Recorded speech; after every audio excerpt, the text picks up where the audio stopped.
Right now, we're going to welcome our top story of the day with Grace Sharkey, my Great Quarter Gals co-host. If you missed yesterday's episode of Great Quarter Gals, absolutely go check it out because we celebrated International Women's Day in a huge way, and it was awesome. Yeah, it was a really great episode, and even the flow between you and I is getting so good, and I love doing the show with you, and we've had just tremendous guests on. It's so much fun. I really love it. It's been great so far, Grace, and you are a woman of many talents. One of those is keeping your thumb on the tab of new freight tech developments. We've got some more news in an interview with the COO from Project 44. Let's talk a little bit about what he thinks about being the engine of the world with supply chain. Yeah, so I got an opportunity to talk with Vivekundras one-on-one, and I really would suggest for everyone to, of course, read my article, but dive into his background because he has a really great history of taking revolutionary ideas and concepts and just scaling those initiatives and putting those initiatives into action, not just in the public sector, but in the private sector as well. He was actually one of the first chief innovation officers for the United States government under Obama.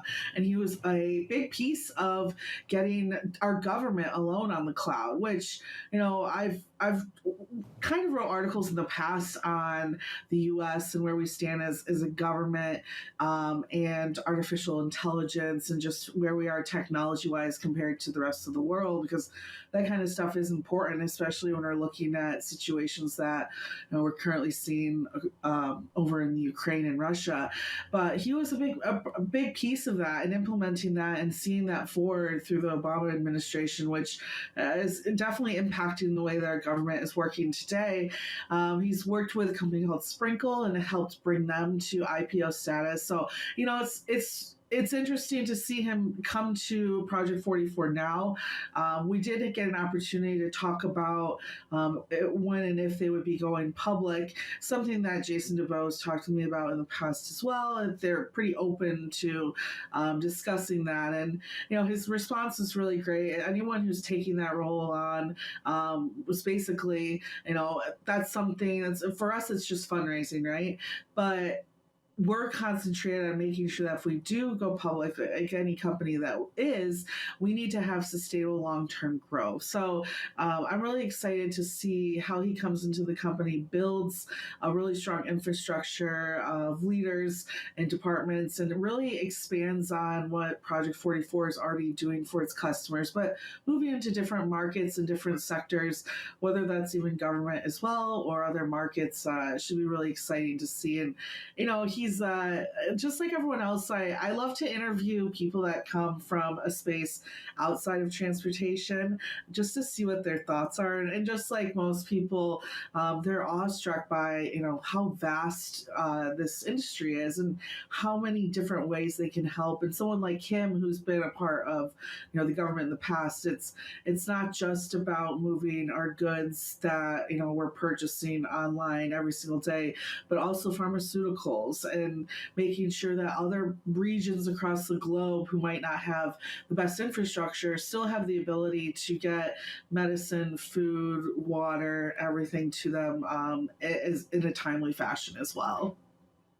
And Grace, can you talk to what it means for the industry to have someone like this really kind of setting their sights on the supply chain? Because it used to just be this thing that we push to the side, but the pandemic really has brought a lot of attention to this, and it doesn't seem like this is going away anytime soon. No, and we see this with hires in Convoy. We've seen this with hires in Transfix, Flock Freight, those different companies as well. And it's an exciting time. We're solving some really big problems. I mean, even when we look at the Ukraine, you guys just discussed yesterday the logistics of going to war and what that takes. This industry is constantly building and is constantly getting bigger and bigger, and it's got some real problems to solve, not just like on a macro level, but on a micro level down to an individual rep and how they work on a day-to-day basis. So I think a lot of times innovators, especially those in technology, find some of these problems are just completely flabbergasted that they still exist, and get really excited to come into the industry and make sure that those problems don't exist anymore. Grace, let's take a little bit of a turn into some news of the day that dropped yesterday afternoon, right after we finished our interview with LaQuenta Jacobs from XPO. XPO announced that they're opening a second Now spinoff. Let's talk a little bit about that. Yeah, I was talking to the marketing team after that, and I said, I think that was timed on purpose, right?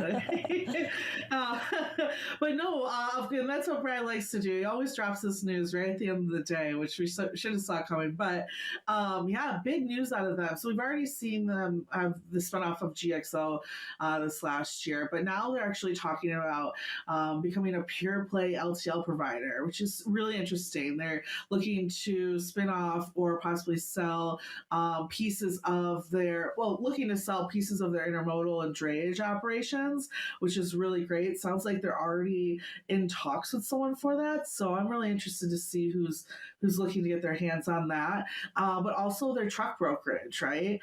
Which is could be huge.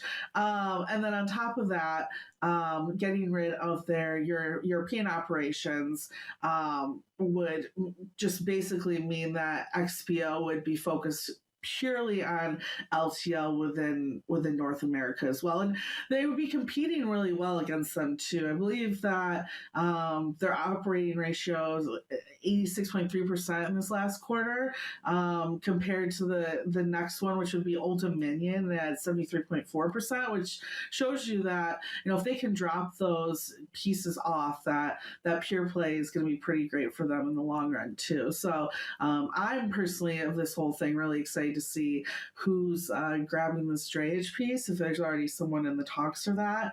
And then, of course, interested in seeing what they do with the spinoff. But it sounds like it'll be right down the road for them. It wouldn't be too far. They still have that headquartered in North Carolina, too.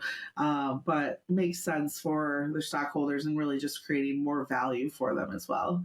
Grace, it seems like right now there's a lot of companies that are trying to expand their international footprint and really get a grab on this more global logistics space. What do you think that it says about XPO that they're kind of annexing their European operations and saying, now let's take it a little closer to home and focus on North America instead? Yeah, it's I would really suggest everyone take a look at an article that Mark Solomon put out last week on ShipPO and the visibility difference in between Europe and America as well, or North America in general. I think what it really shows is that there's completely two different ways of doing logistics in both of these regions, and that there's a big logistics company that it was a majority of their business in Europe, so I think that's part of this as well. But it does take a lot. It takes a completely different approach to set up a logistics set up in Europe than it does North America. There's different problems. You're dealing with a lot more cross-border, right? A lot of different types of movement from country to country. So I think that it's probably going to be more of just a value type of situation, and most of that's gone to GXO since they've spin off. So it's definitely a different environment than North America, but nothing that I think Brad Jacobs could figure out for himself. The man that's always solving problems in the supply chain. Grace, thanks so much for joining us this morning. You're always so busy and on top of it. We appreciate you being on, and we'll check in with you again throughout the week.